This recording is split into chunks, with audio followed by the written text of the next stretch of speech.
Alrighty, everyone.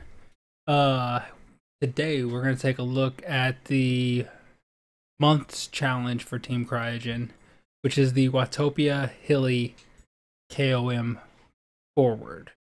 So, it's of course by me. I picked this background because it's orange, kind of similar to the Zwift orange. That is the jersey for the Watopia Hilly KOM, or the loop itself. So, the objectives of this is we're going to take a look at the course description. We're going to talk a little bit about our hypothesis, about what we expected to find. We're going to talk about the bikes that we tested. We're going to look through the data that was produced. We're going to take a look at the results from the data. And then we're going to have a little conversation at the end about whether or not I was right. So let's take a look here.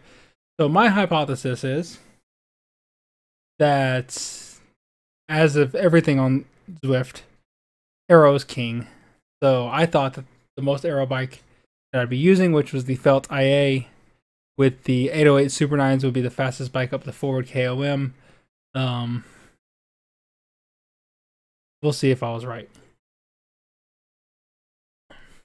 So, course overview. As you can see here, I can't seem to keep the crosshair off my screen whenever I take these screenshots. But so the forward KOM is 900 meters at an average gradient of 5.5%, max gradient of 8.2%, and it's only 50 meters of elevation gain. But it is very, very difficult. So essentially, you got a nice little run up into it. It kind of kicks up. You go over the bridge, nice and good and flat. You can build up some speed to go into the climb. And as soon as you hit the climb, hits pretty hard, hits pretty steep, and then you hit the first corner, and it kind of flattens out. So you got to really focus on keeping your power up in that area. And then it's a pretty consistent 7-8% all the way up to the hairpin, where it also flattens out one more time. And power can just fall through the floor during this few seconds in the hairpin. And if you actually go back and you look at my ride, you can see my power drop significantly in that period of time, from about the 395 to 400 watts that I was planning on holding, all the way down sometimes to around 200. So you got to really focus on keeping the power up. Go ahead and shift a few gears before you get there. Keep the legs spinning. And then of course at the top, it's super flat. Pretty much inland, just like this little false flat, maybe 1.5–2%.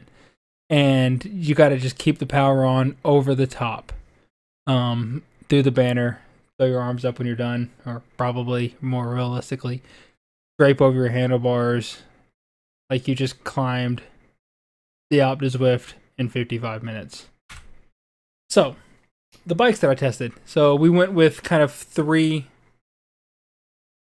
different bikes here. So I kind of wanted to take the two bougie options, which is pretty much a high-level aero bike and a high-level climbing bike, and put them up against each other and test them with the most aero wheels and the lightest weight wheels. So essentially set a bike up for doing the Fugo Flats time trial, or the Tempest Fugo time trial, and then set up one bike for essentially climbing the Alp. Swap wheels, play with it a little bit, see what happens, see what kind of shakes out. And I also wanted to take a look at a lower level, like, budget setup for people who don't have these high-end bikes, and kind of see how they stack up with just very low level entry level like kits. So I think the Zwift Aero and the 808s, you can get under level 20. I don't know exactly about the MV 3.4s because I didn't buy those as soon as they were available. So the control variables, I'm 79 kilos, 178 centimeters, depends on how many beers I've had, changes both those things. So my target power was 395 watts, which is right about 5 watts per kilo for me, just under. My entry speed into the hill every time I try to make 33 kph. There was only one bike that I could not get to that speed, and it was the tarmac with the Millensteins. I think I got to 32 because I didn't want to put out that much more effort to get it up to 33, which I should have just done. But it was pretty late in the day, and I was getting pretty tired. So my rest periods were essentially the remaining of the lap. So I just put it on Watopia Hilly, and I just rode my bike. So I kind of did one warm-up lap, just spinning around, getting the legs moving. And then I hit the first KOM pretty hard, and then rested till I got back to the KOM again. I swapped bikes, did it all over again. I did not swap bikes right before the start. I swapped bikes on the beach near the start-finish banner. And of course, to make it fair, because you aren't guaranteed certain power-ups, I said no power-ups allowed. You'll see that sometimes going over the top of the climb, I get a power-up. I did use it before I come into the climb again. You can see that at the very end of the video, there will be about a 2-minute like clip together 8 times speed of me going up the KOM repetitively for all 6 trials. So the data that was pulled out. So essentially I kind of did it in an aero versus a lightweight setup. So I did aero runs 1, 2, and 3, and then 4, 5, and 6 were all lightweight setups. And I realized that this is the second slide that has had messed up text. I didn't catch it, and I don't care. So first run was the Felt IA with the 808 Super 9s. Then I ran the Specialized Tarmac with the 808 Super 9s, and then I ran the Zwift Aero 808s.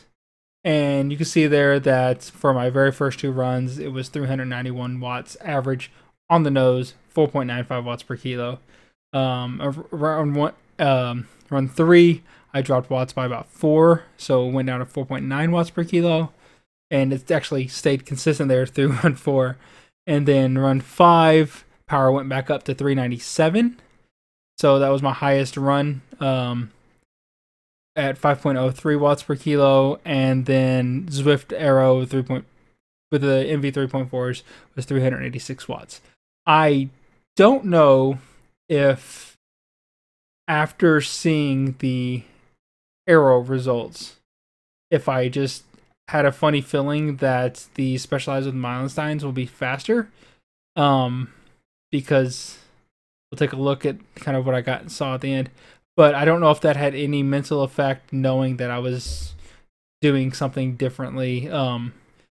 So we'll take a look at limitations on this study later. So enjoy my shite Excel graph. So what we have here is we have aero versus lightweight for each of the bikes. So, and by that I mean aero versus lightweight wheels. So obviously these are times and these are in seconds, and so the shorter the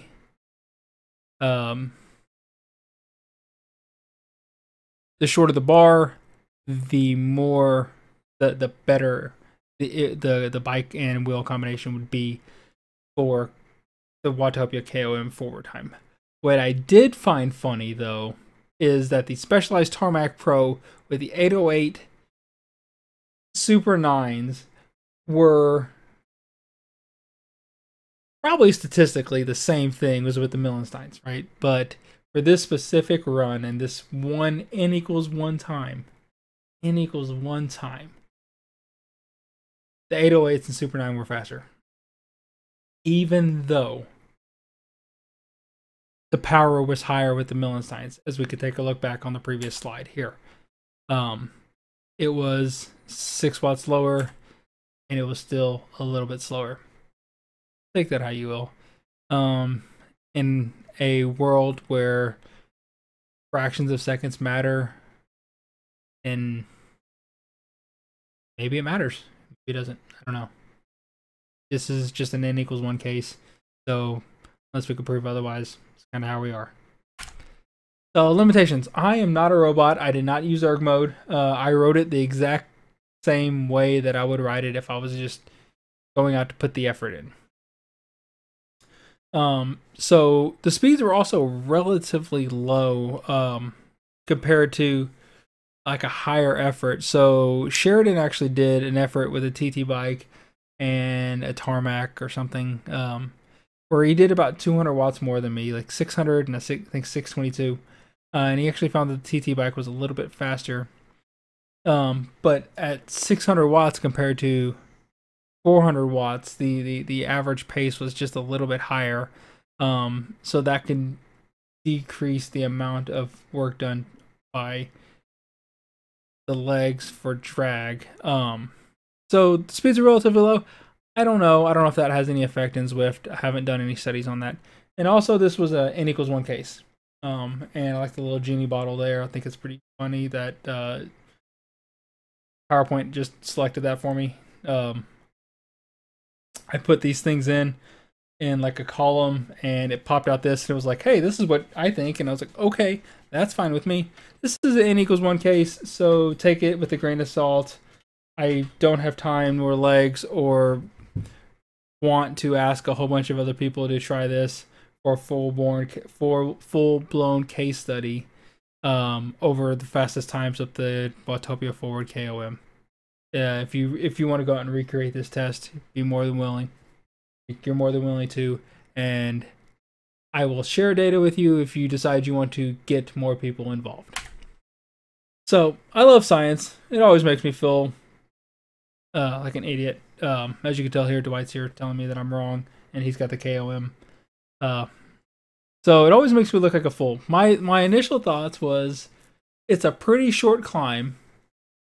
There's a flat bit at the top, flat bit in the middle, and a flat bit at the bottom. So why? Like, why wouldn't an aero bike be faster? I mean, the speeds are higher, so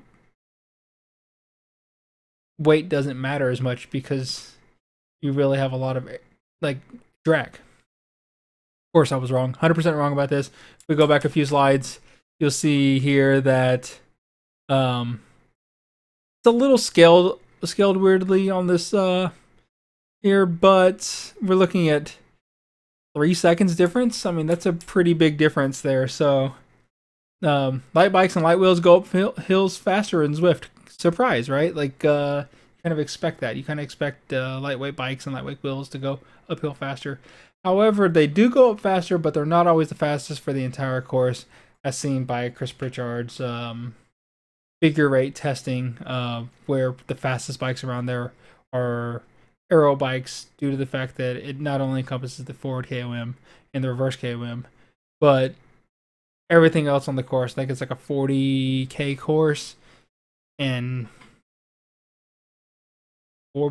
5K of it is uphill, so 35K of it is completely and utterly flat with a few little rollers. So something like an aero bike would be better for a majority of courses, not necessarily for specific Strava segments. So make sure you go and give the challenge a try. It's free to give it a go. Let Ben Nickerson know. Just there's a conversation that I just saw on the Facebook page about it. Let him know. Have a take a look. And you have about less than a week. And if you did like the video, like and subscribe. I will be tacking on all 6 of the runs at the end of this video at 8 times speed, so you're not forced to watch through the whole thing. And I'll have them labeled as you go through. Everybody, and have a great day.